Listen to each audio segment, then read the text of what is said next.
Well, that performance by Lord Kanaloa last year was the type of win that just gives you goosebumps. It was absolutely amazing. I think probably the best win I've ever seen on a track in real life. Yeah, the best sprint winner I've seen here. How about the format of the race too, Darren? Stirling City, Lucky 9, plethora of winners, all great ones later in the year as well after that. And now Japan launched a three-pronged attack on this year's sprint. Let's have a look at the lineup, where Lucky 9 this morning came up with, or yesterday morning drew barrier 4. Spalato's drawn wide again, out in 11, and Soul Power in 5, Stirling City 3. Buffering for Australia's drawn 8, likely to press on.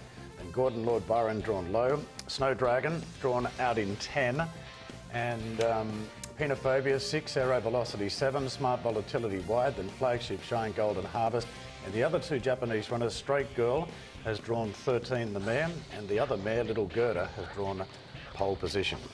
Yeah, well, barriers are just critical, aren't they, in the sprint? I mean, they really are. It can really undo your chances. And I think for Singapore, unfortunately, Spalato's drawn awkwardly again. But I think the people smiling after this particular race would have been Casper Founds and Tony Cruz, with Penophobia drawn in 6. Look, I think I had buffering going forward, Aero Velocity. I think Zach Purton will be positive.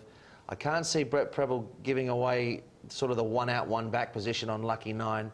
And then you could have Spalato working forward. So I think through the first 600, Darren, they're going to go very quick here. While that's all going on, Penophobia, Lucky 9, Stirling City, they'll be getting the good runs just tucked in behind. It's awkward for Smart Volatility as well. But there's a lot of pressure.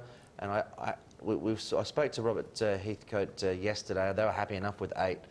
But I think it's an awkward draw for him because there is speed underneath him and they'll make him work to get to the lead. Yeah, and even with Smart Volatility drawn wide as well, we've seen him in the past go forward too. I mean, I couldn't see him going back, so that might even just elevate some more pace into it early. And with those markets, Darren, I've got 5 to 1 for 3 horses. Penophobia, I think Lucky 9, and my other runner there had the same sort of quote, so I've got 3 equal favourites in that race. I find that a very difficult race to price. Aero Velocity was the other one, who's drawn 7. I think he'll go forward. I don't think they'll be going back tomorrow. Certainly a lot different to the last 2 years, isn't it, Darren? Well, we've had a very short price favourite who's bolted up in both editions. Yeah, well, let's hope Lucky 9 jumps better this year as well. Well, that is a factor, and all of a sudden, if he doesn't... well, he's been better in the gates, hasn't he? So he looks fantastic. We did a story on with Casper Founds a couple of weeks ago on Military Attack, and fortunate enough to see Lucky 9 in the stables, and he is absolutely... he's a marvel, really, for his age. Spalato, for me, the Singaporean entrant has really improved considerably since that last run. I wouldn't be surprised if he runs a lot better. There was an injury cloud last time. Seems to be moving much more fluently and looking better as well. Penophobia has done absolutely nothing wrong. Hasn't had really a hard gallop since the winning of course, the main lead up, the Jockey Club Sprint, and I think he'll give a good account. Aero Velocity, same applies really. He's been restricted to 3 bits of work like this since, well, in the last 2 weeks. Looks a treat. And, fortunately, I mean, came out of that last race without any adverse effects, having been badly hampered. Little Gerda, I thought she looked okay. I didn't think she looked anything special. The greys are pretty hard, I think, at this time of year to really stand out. I think she looks in reasonable order. She's not carrying any condition, but she didn't really catch my eye either. The steward's inquiry too into the lameness issue of Spalato, I believe, will be announced, the findings of that inquiry announced on Monday. But, well, what a performance it was by Penophobia to take out the Jockey Club Sprint Prelude off the track all of the way. Let's hear from his trainer, Tony Cruz. In the Longines Hong Kong Sprint, Tony, Penophobia, you must have been delighted with the win last time. I mean, there were some hard luck stories in the race, but your guy did it tough. Yeah, I mean, for a horse to just win a Class 2 race, now jump in the Group 2, drawn 14. He was wide all the way too, and surprisingly, Dougie rode a patient race. The horse to just wait with Dougie and straighten up. Boy, he could accelerate. I'm very happy about that run. Today we got alley number 6. I think it's a perfect position to be just off the pace somewhere, 4th, 5th. I'll be happy that way. I reckon he's got a great chance, you know. Yeah, and he's come out of the last race really well. Fantastically. Yeah, he's even better this time. He's the youngest horse in the field, but I believe he's really up to it, you know. And you mentioned about the speed and where you might be in the run. There looks a bit of speed drawn outside you. So from that point of view, the barrier's really done you a favour. Exactly. I'm very happy. There's speed on because he's not that fast anymore. Penophobia seems to be waiting off the pace. I mean, midfield, he hasn't got the early speed anymore. Somehow he has matured and lost a bit more early speed, and he has more stamina in the finish, you know. He comes from the stronger finish than ever. Yeah, we don't see too many horses sit that wide and win group races here in Hong Kong, so he's obviously really improved a lot. Yeah, he's a very decent horse, and as Clint may have mentioned before, I mean, these 3-year-olds that are Northern Hemisphere bred, they're going to turn 4 shortly, so he's going to be very, very hard to beat, I would have thought, now that he's drawn a good barrier. If he just gets that little bit of luck, he's probably the Hong Kong horse to beat. The problems are, though, look at the arrow here on these 3 horses. Aero Velocity gets shut out in the pink blinkers on the fence. He just gets smashed twice. Sterling City gets dragged back. Lucky 9 gets dragged back. Yeah. So Lucky 9 did catch the eye, didn't he? They all did. They were all had their sort of unlucky stories, didn't they? But I don't know whether or not Penophobia would have still won the race. I think he would have gone pretty close. So that we'll never know. We'll have to wait and see what happens on Sunday. But it's going to be very interesting. I think Lucky 9, I thought he was a little bit underdone going into his first start, but he still ran terrifically well. And if he does jump, we know how good he is. Well, the Sprinter Stakes was the benchmark for Lord Kanaloa's success here last year, and we've got 2 runners coming here. And Laura, this Snow Dragon seemed to cover a lot of ground in the stakes to win. Yeah, and I really respect the form of this race. I think Snow Dragon is quite interesting. He's definitely my pick of the Japanese here. He does perhaps lack a little bit of consistency, yeah, you could say. But definitely for me, I like him a lot more than Straight Girl, the horse who finished second there. And of course, as you say, she's been hampered by a very, very tricky draw. And the other Japanese runner, Little Gerda, was able to win the Centaur Stakes on the right-handed circuit. That track we saw there being left. But what were your thoughts on Little Gerda? Yeah, she's another one who we think is probably going to sit forward. I mean, she hasn't run for 3 months. It's interesting, a lot of these Japanese horses coming in here off quite a lengthy break, which is quite an unusual way of prepping. And we'll get on to the runner in the Cup later as well, Archimedes. Little Gerda, fillies never won this, have they, in 18 attempts, so they've got that against them. Not for me, didn't make my shortlist.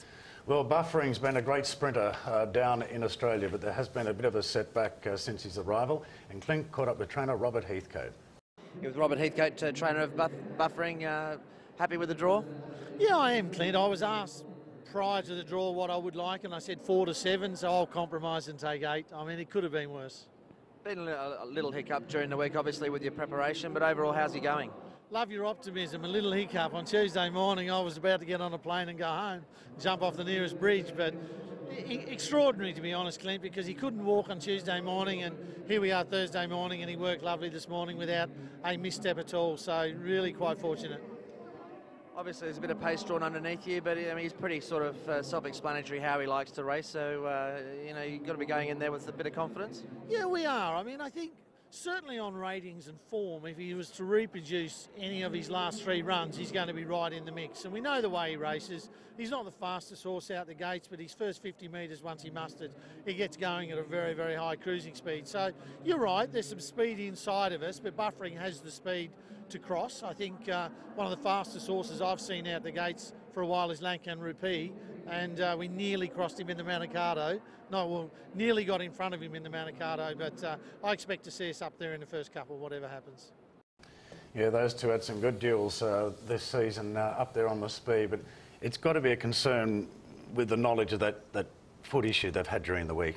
Yeah, it really is. You don't want any setback like that in the lead up to a big race. But genuinely, everyone seems to be quite happy with him now. It's bizarre, as he said there. He's hopping lane 1 minute and fine the next. So they seem to be over it. Yeah, and look, he's a quality animal. I mean, that Terra Vista Chautauqua form probably looks the best sprint form in the world at the moment. Bufferings ran into a horse called Black Caviar a few times and ran second to her, so he's a quality horse. He is a sprinter too, so maybe just the day or two off might not affect him too much. He had a couple of good runs there before he came. Well, Gordon Lord Byron doesn't mind a trip away. We saw him win down in Sydney earlier on, or last year, and he was able to win his return race here, the British Champion Sprint Stakes over 1,200 metres at Ascot. He's been to Hong Kong before, but in the mile races.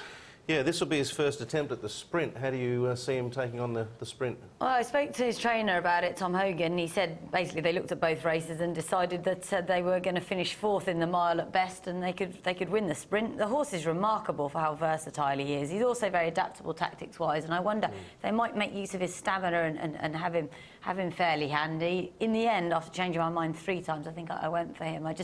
there's a lot to like about him. He got in trouble there at Ascot, still managed to win. He loves it here in Hong Kong.